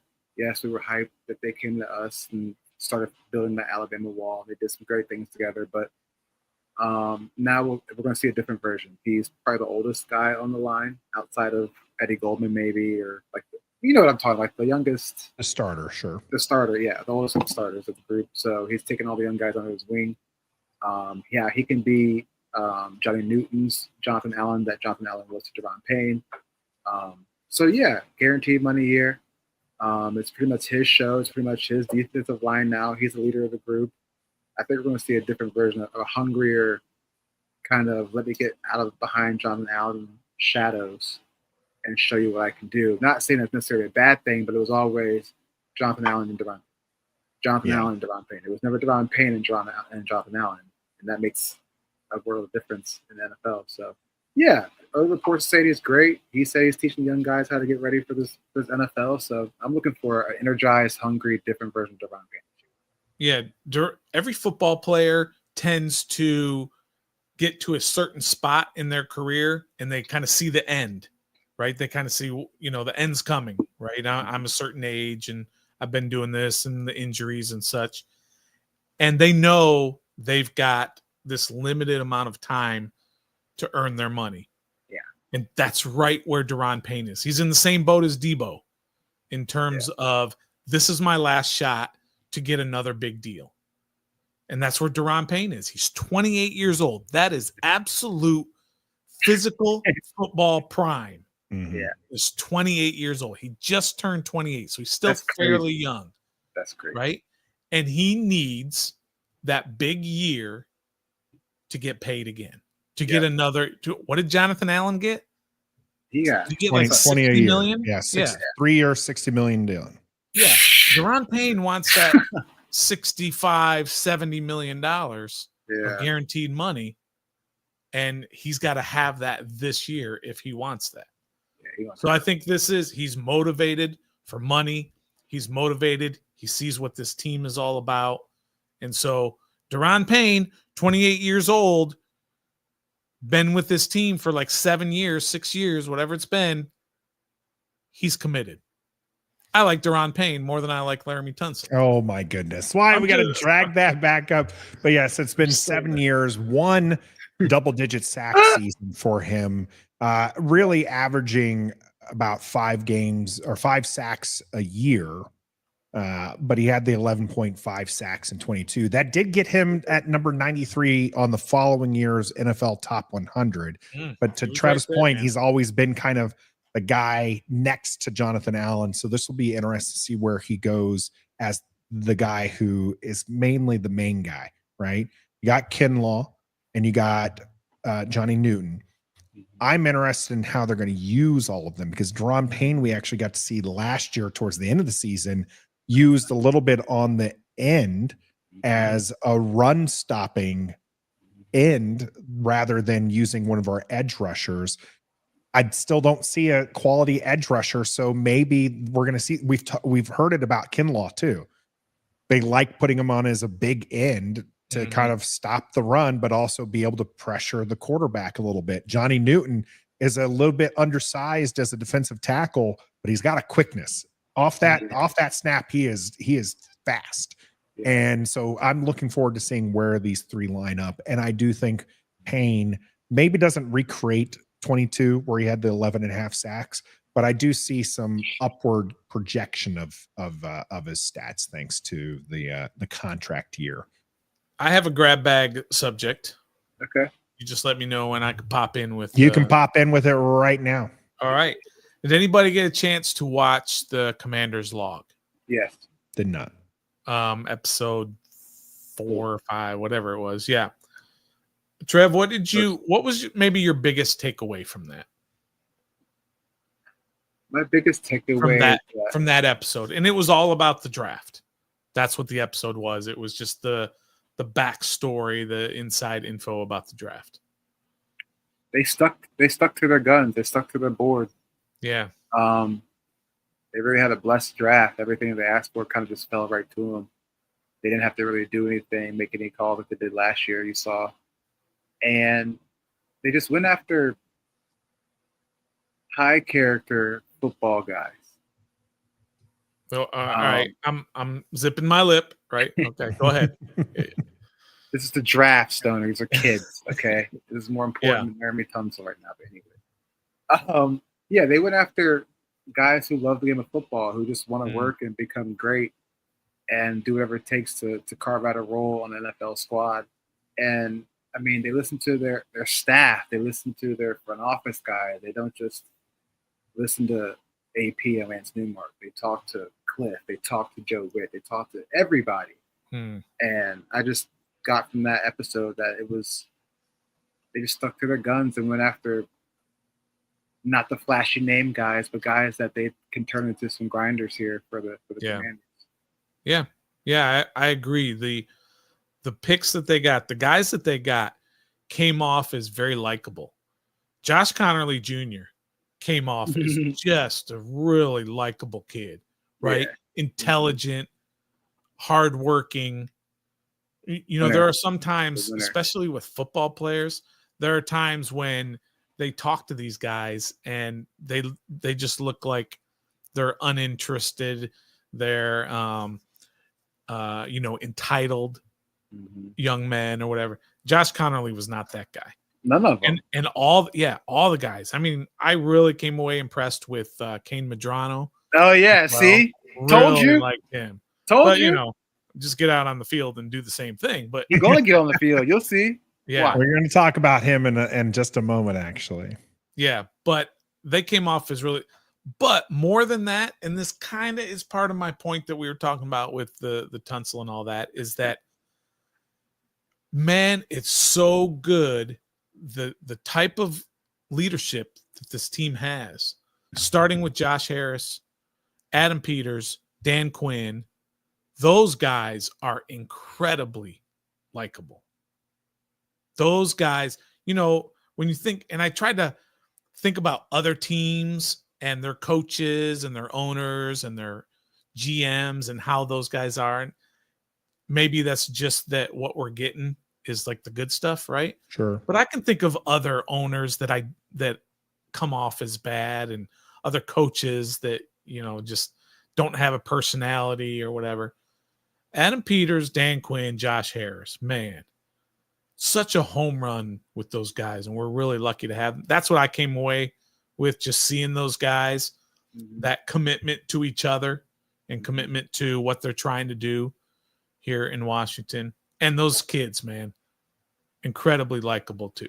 So I'm really pulling for these guys. It'll be interesting, Stoner. A couple things on this note is, will that remain the same? Because I remember that Andy Reid is well loved, and Patrick Mahomes was well loved once upon a time. A little bit of his family issues or his family's issues, not particularly his family issues that he's having. A dumb brother, a family that puts their foot in their mouth type situation is what gets him there. But he's no longer likable because he also was dominant and winning. And Andy Reid, I think, is still somewhat likable. But it'll be interesting if Washington can continue winning, if it's going to be kind of the same thing in Kansas City.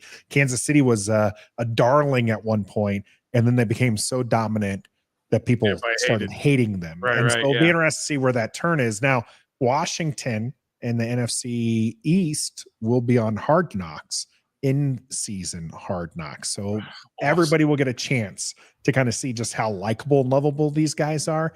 I know you two are probably super disappointed they didn't get the normal Hard Knocks that everybody gets to kind of rave and review about. The in-season one is that little brother hasn't quite gotten there. We're gonna have to watch it. I've got my HBO subscription locked up to make sure that happens. So we'll definitely get there. You mentioned one of the names I wanted to bring up, because Joe Witt Jr. got on the mic today and he talked about a couple of players. And the first one we're going to talk about is rookie linebacker Kane Medrano, and that he wants to see if he's more of a linebacker or safety. That was interesting. Is he Frankie or is he Jeremy? Of course, Jeremy Chin is the one he's mentioning. Interesting chin drop with the fact that Chin's signed elsewhere. That was interesting. So a little bit interesting. We'll get to maybe the what that means when we're talking about this. But Trev, what did you make of Joe Witt Jr.'s comments on Medrano? Day 3 pick. Is he Luvu or is he Jeremy Chin? By the way, Luvu undrafted free agent too, by the way. So they might have more in common than we think. Just the guy who knows what he wants in his defense. He's trying to decide. Kane Medrano, his size is probably raising that question. His speed too, as well. I know Stoner mentioned that he's not a very good coverage linebacker, but he's been with Ken Norton for 2 years, and I used him again. So Ken Norton probably just not a good tackler. Oh, yeah, sorry, he's not a good tackler. Yeah, he's an excellent cover. He just can't tackle very well. Yeah. So I don't know. I like it. I like that they're trying to figure it out early. They're not just doing what previous regime did with some other players that were drafted at that position and asked to do something else midway through the season or completely different than what they were told prior to the draft. So, yeah, it's just Joe Witt, a great defense coordinator, trying to figure out what he can do with Kane Medrano, because we do have Will Harris that we thought was going to be the Jeremy position, but according to that quote today, is he Frankie or is he Jeremy? I think that's just a slip of the tongue by accident type thing. Things move so fast. Who knows? But I'm okay with it as long as they find a role for him. That's the main thing. I don't care if it's linebacker or safety. As long as he gets the role on the team, I'll be happy. You want to see it? Yeah. So before these comments, I had talked about how when you're looking at the linebacker room, you have two solid linebackers in Bobby Wagner and Frankie Louvu, right? That's your 1-2 punch. And they often go into these sets with just the two linebackers. And Roger talks about it. You got Bobby Ooch, or however you want to pronounce that, Oos, and Jordan. McGee is that third linebacker, and McGee is Bobby Wagner's replacement. And Medrano listed at linebacker right now, to me, is the Louvu, not replacement, because Louvu's young enough, he doesn't necessarily need a replacement, right? But he is of that typing where he is going to flash. He's going to use that speed, that athleticism. But when Joe Witt Jr., who's a coordinator that I adore, this guy is going to be a head coach someday, and I'm going to be sad when he moves on from Washington, because he is a heck of a football coach. But when he brought up Jeremy Chin, I started to wonder what that meant, because one, did he not really want to lose Jeremy Chin? Right. But then two, this is Medrano. One of the knocks for him, as well as the tackling, is the fact that he is a bit undersized for a linebacker. He's got the athleticism to maybe play that Buffalo nickel, that safety that's in the box that Jeremy Chin played, that just flew around. So maybe we will start to see more Medrano even over McGee, if Medrano can work on that tackling and get up there. I think it's going to be interesting, because like you said, Trev, this is their defense. These are their guys, and they're trying to put these guys in the best position to be successful. They're done with what we've seen from before, which is, drafting a zone coverage guy and making him do man coverage against some of the best wide receivers, or going out and signing the best man corner and then making him play zone coverage. We're done with those days. They're going to try. We've seen that they're willing to do zone because the guys kind of fit zone more. But now that we're starting to see these people get who they want, who Adam Peters and Joe Witt Jr. and Dan Quinn want, we're going to start seeing more of their defense, and I'm excited for that. You say he's undersized. Give him a couple years, and he'll be the same size as Luke Kuechly. They're already the same height. Luke Kuechly's 238. Medrano's 222. Just put some muscle on him. He's not undersized. He just looks like he is because he's kind of frail, but he has potential to be the same size as Luke Kuechly, and we just talked about him being Hall of Fame. So just saying. Yeah, I mean, size is one thing. Size is important when it comes to a linebacker. But also, you can be short and stocky and be a Luke Kuechly. Yeah, sure. I mean, London Fletcher wasn't a big guy either, right? So, yeah, that's true. But I think Kane Medrano missed more tackles in one game against Oregon than Luke Kuechly did his entire career. Okay, I know. I'm just saying the potential is there. You can get there, and he's strong enough, but you got to tackle the guy. Maybe that's what Ken Norton. That's what they'll help him do here now. Yeah, we'll see. I mean, he was drafted in the fifth. He was round day 3. He was a 6th rounder. For a reason. For a reason. But hopefully he does develop.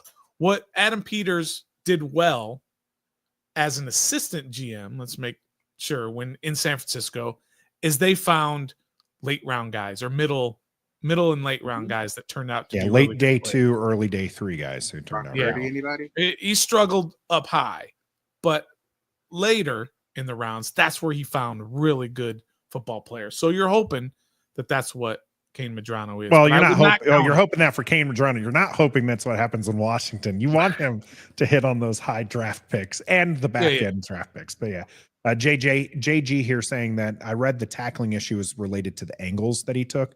There you go. Could be, and hopefully this Well, is going to be something they work out. I do see, part of it. Yeah. I see more of an avenue now to the football field for him than what I think I saw last week. Last week and the weeks before, we're like, this is a special teamers, right? They might be very high on him and need him to be. I mean, he's Ken Norton's guy.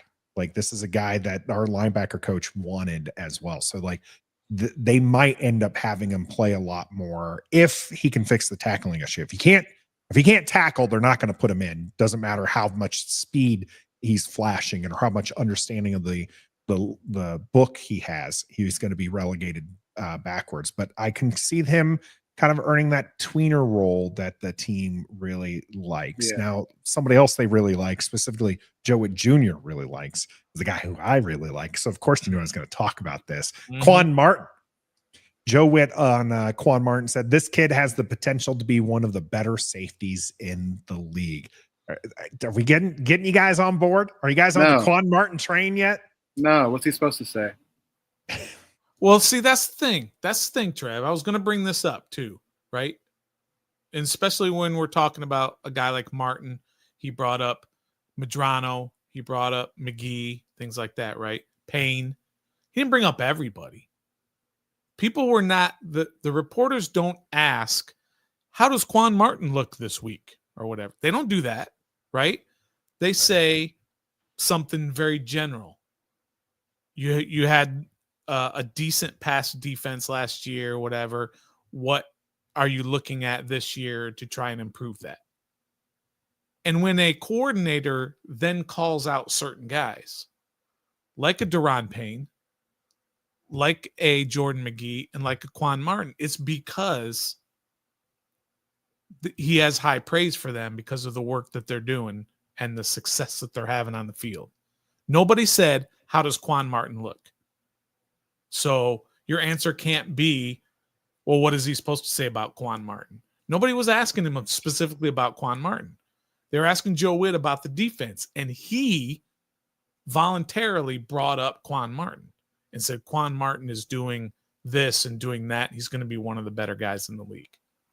So that's where I'd always talk about that, reading between the lines of what guys are saying or whatever. This is one of those where you got to say, I believe what Joe Witt is saying because nobody asked specifically about how Quan is doing. And he brought him up.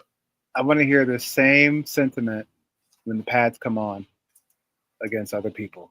Yeah. Because right now he's going against pads and air. That's all he's doing right now. I'm with Nathan on this one. That's fine. You guys have always been a Quan Martin guy. Quan Martin, because that first preseason game, I thought he was a Buster-Rooney. When he was looking this way, and the ball was over. He had a rough first. I think he had a first four games of his rookie year. He was looking lost, and he kind of got put down on the end of the roster for that. And then he started getting more playing time, and that's where I became a Quan Martin fan. Is the rest of what he did his rookie year, because he was flashing quite a bit to me. I'm not saying that he was playing all pro level or anything like that, but for a rookie, I was really happy with what I was seeing from him and was expecting big things last year. I didn't get those big things I was expecting, but I was expecting big things. And we mentioned this already with this, right? This coaching staff that drafted Quan Martin, because he's not an AP Dan Quinn guy. He's not a Joe Witt Jr. guy. This is a guy they inherited. So for them to be liking him as much as they're saying, that's a pretty big deal. But that coaching staff was not doing him. JDR, I forgot he's not worth that's too cool of a nickname for him. Jack Del Rio and Ron Rivera were doing him no favors, because Quan Martin was a guy they drafted because he had that versatility. He played slot, he played outside, he played safety, and they tried to make him do all of that day one in the NFL, and it wasn't good for him. And then when they were just like, hey, we're going to focus you up playing safety, or we're going to put you, on the, the blitz, right? He started to shine, and that's really well. Yeah. I'm with you, Nathan. Give me Cam Curl over Quan Martin. Quan Martin, according to PFF, last season was ranked 115th out of 171 safeties in the league with an overall grade of 59.2. That ain't great, Bob. Well, this is when we don't bring up PFF because we only use PFF when they agree with us. I'm with you, Trev. Quan Martin sucks. That dude is not. I'm with you. That pick six was cool and all, but what else did he do? And as Roger points out, played all year with both shoulders separated. Toughness definitely isn't a question. Tony with the I like Quan Deluxe. Martin played really well last season. I'm a fan. Unless you're PFF, you didn't think that he played really, really well. No, he didn't. I'm expecting, once again, back-to-back years, I'm expecting big things from Quan. He's going to be gone next year anyway. Oh, snap.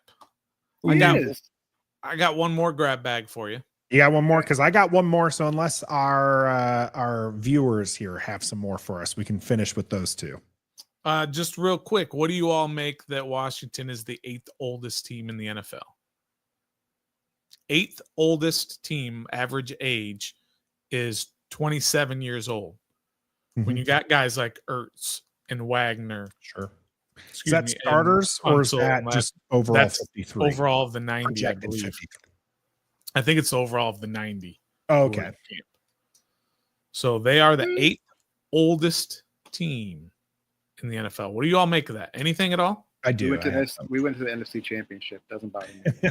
Well, now you're older, though. They were actually younger last year. They got older this year. That's how that time usually works. Yeah. Well, I mean, if you brought in younger guys, you can get younger. I mean, just the average age. They got older this year. They were younger last year, but they got older this year. The average age got older. Yeah, the reasoning, though, right? There's a very easy reasoning for this. Well, okay. I mean, yeah, but I mean, I'm going to give my reasoning, and I'm going to say why I'm not necessarily concerned about this. Okay. The reasoning, in case you want to know why they're this way, is they had 4 or 5 really bad drafts in a row. That's where your young talent comes from. Your undrafted free agents, pulling in those undrafted free agents. They make up quite a bit of the rosters. I think maybe it was JG was trying to call me out in the week that I was gone, where most of the rosters are filled with undrafted free agents because they're needs-based. Well, they're also just guys who are cheap and can probably play as well as a lot of those 4th and 5th and 6th round picks that people take up, right? So if your most of your roster is going to be filled with those back of the end roster kind of guys, and those guys are supposed to be developmental young guys, not old guys. Washington doesn't have a lot of those because they've had really bad drafts and really bad undrafted free agents. So that's the reasoning for it. That's the reasoning. Okay. The reason why I'm not concerned is because they've had, in my opinion, back-to-back good drafts, and the player personnel people who are putting these people onto this roster, there was 60% turnover. That's another reason why they're old. But I trust the people who are making those decisions of who is on the roster. So while they're older, they all can contribute. And older doesn't necessarily mean we're not looking at I always forget the guy's name, the linebacker who was a step behind. John Bostic. Right? Yeah. Not all of them are Bostic. Okay. Yeah. Not all of them are past their prime, a step slow. Okay. They're just not superstars. They're bringing in contributors, and the pieces are greater than the whole. Right, is what I think the saying is. That's why I'm not concerned. Like Trev said in like 3 words or whatever, they made the NFC Championship game. Not worried. Right. And I'm not either, because I actually like having an older team. I like veterans over younger guys always because they're more proven. But also, I think the whole reason that they did that, or they're doing that, is Jayden Daniels. They see the window. The window is now. The window is not 3 years from now. The window is now, and they did so well last year that they brought back Ertz and Mariota and Wagner, guys like that. Then they traded for Tunsil, and they traded for Lattimore, and they traded for Debo, right? Because they see their window. They gave up a lot of draft picks for Lattimore, Tunsil, and Debo. It's close to double digits total draft picks that they gave up. That's where your young guys come from, obviously, right? Is the draft. So they see their window. They didn't know. They thought Jayden Daniels was going to be pretty darn good. They didn't realize he was going to be a Hall of Famer. So they said, we got to go now. They could have not re-signed Ertz. They could have not traded for Tunsil and had those draft picks and had Coleman over there at left tackle learning the position, right? But then they're going to waste those Jayden Daniels years of him on his rookie contract. So I like that they're doing that. And I don't think also that it's has a whole lot of effect, them being the 8th oldest team. I have a grab bag topic. It's all right. Let's hear comments right now, but I saw this yesterday. ESPN analysts did some trade scenarios for Kirk Cousins, Trey Hendrickson, and Jalen Ramsey. And I think Seth Ward picked the Commanders for Trey Hendrickson, and he suggested that we trade Johnny Newton, I think a 3rd rounder for Trey Hendrickson. Yeah, Gus was bringing this one up, and people are questioning it. So now we know where this is coming here. But Gus was saying that's why I'm worried about trading Newton in a 3rd. If that's would you make that happen to get Trey Hendrickson, Nathan and Stoner? Would you trade away Johnny Newton and a 3rd for Trey Hendrickson? Like that. I'm a lot higher on Johnny Newton than that guy is. So that's my thing. And I'm also not as high on Trey. I'm not as high on him as I think that he's a productive edge rusher. I think that he can be a monster, right? I mean, he's got 14 sacks, how many years in a row, or double digits? 17 in back-to-back years, right? Yeah. The guy can obviously get it done. Guy can get to the quarterback. Okay. Yeah. You can get after the quarterback. With no gloves. But I see him on like stats, right? To me, are misleading. That's why I like to look at advanced statistics, is because box score stats I feel can be misleading. And for me, I put Trey Hendrickson, despite the fact that he's had awesome box score stats. I think he's in like the tier 2 of edge rushers, and which is better than what we had. I'm not saying it's not better. I'm not saying it's not an improvement, but when you're trading away who you think is a core young player in Johnny Newton, and that's not my opinion, that's the team's opinion for taking him in the 2nd round last year, okay, and a 3rd round pick, and then sign Trey Hendrickson to a deal that is in the Myles Garrett territory, that is how you become a bad team. Because you're paying Myles Garrett money for a guy who's not Myles Garrett. And you gave away a core piece and a 3rd round pick. That's just too much. That's too much. I mean, I'm doing it because I'm going all in with a proven guy over an unproven guy every single time. Yeah. And Johnny Newton hasn't proven diddly squat. And Trey Hendrickson has proven it year after year after year.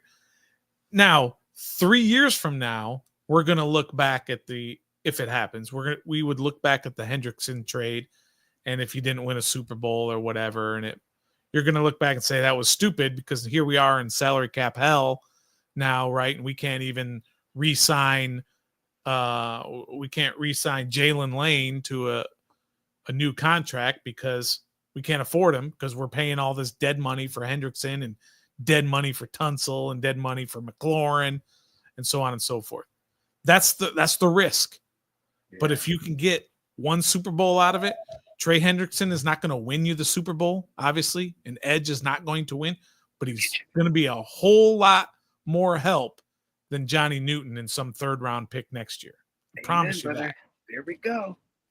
So I would do it. I'm always going for a veteran over an unproven rookie. You always have done that. Even with Bradley Beal, you're like, why trade Bradley Beal, who you love, for draft picks when you're hoping for Bradley Beal? That was all. You stand on business, Stoner. We appreciate that. What about Tunsil?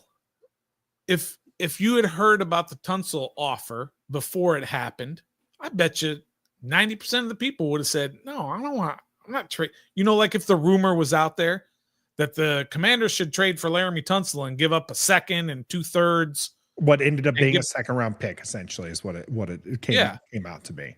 Everybody would be like, would be on board with the 5-time Pro Bowl left tackle for a second round pick before it happened. No, come on. There was no. Everybody's in hindsight saying, "Oh, great move."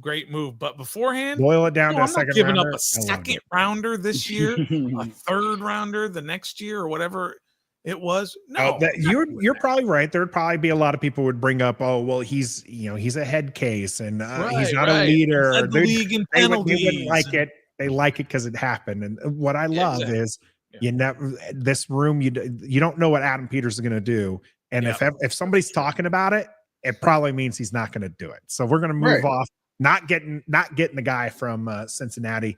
One thing the team did last year, last topic here.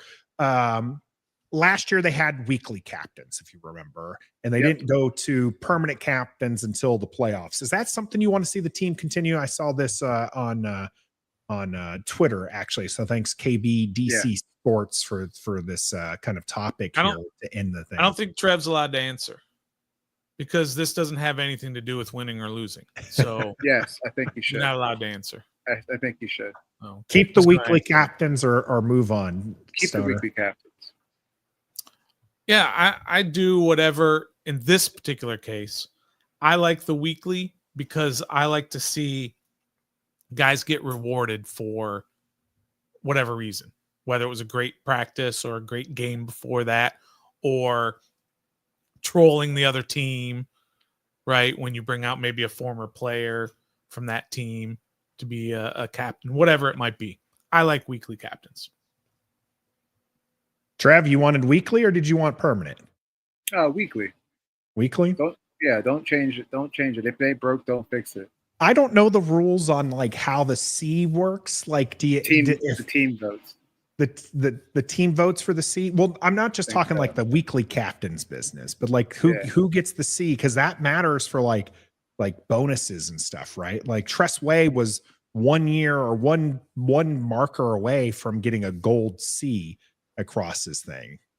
So that's my only question is if it impacts that, I feel like that is something that I think that players can be rewarded with the captaincy, and I like the weekly aspect for that, but I don't know how it impacts that. And I want to see my man Tress Way with a gold C on his jersey when he is in the hall of very good punters and the Ring of Fame.